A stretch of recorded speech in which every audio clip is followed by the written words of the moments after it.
सुन रहे छी नैना म्यूजिक के प्रस्तुति।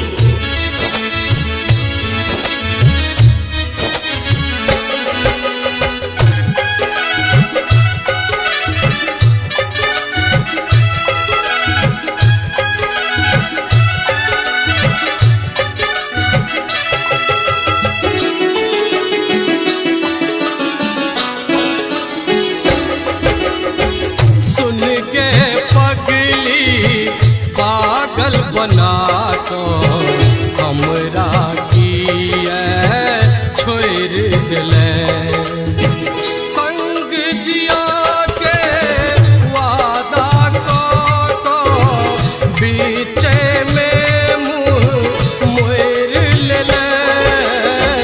सुन के पगली पागल बना तो हमरा किए छोड़ दिले।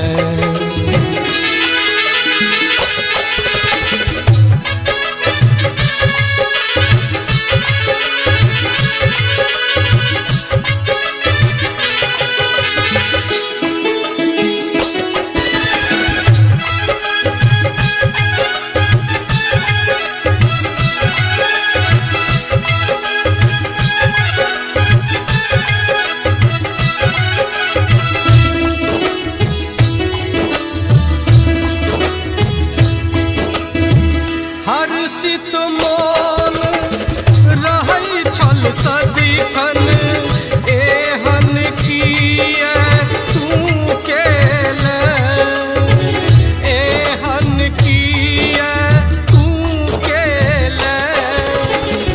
पीड़ा दऽ हमर हृदय के कोन बातक बदला ले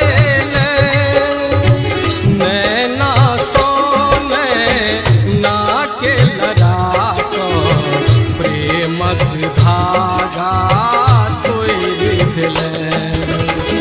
सुन के पगली पागल बना तो हमरा किए छोड़ दिले, हमरा किए छोड़ दिले।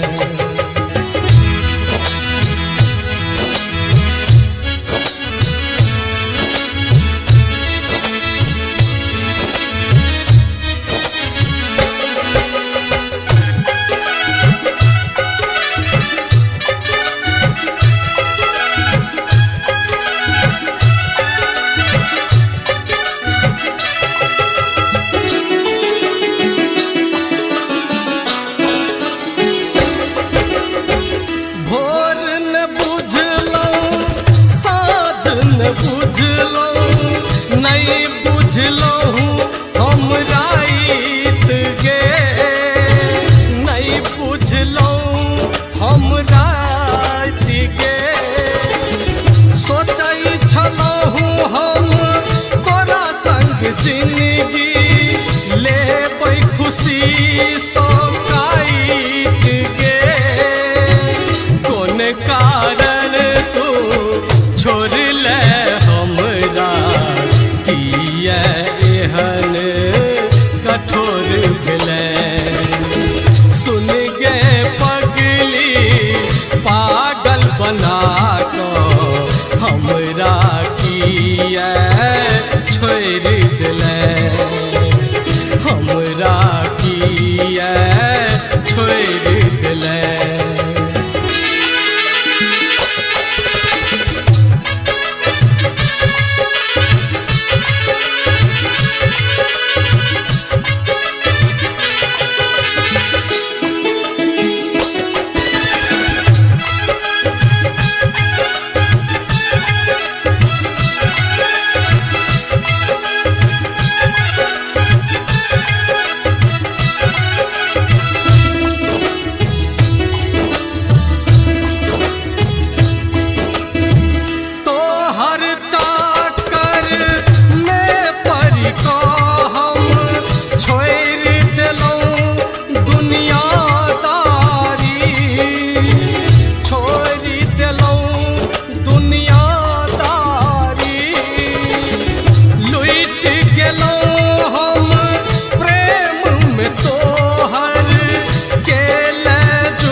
सगरो नाम बदनाम करा कर जिंदगी में विष घोर गेलै। सुन गे पगली पागल बना कर हमरा किया छोड़ दिलै।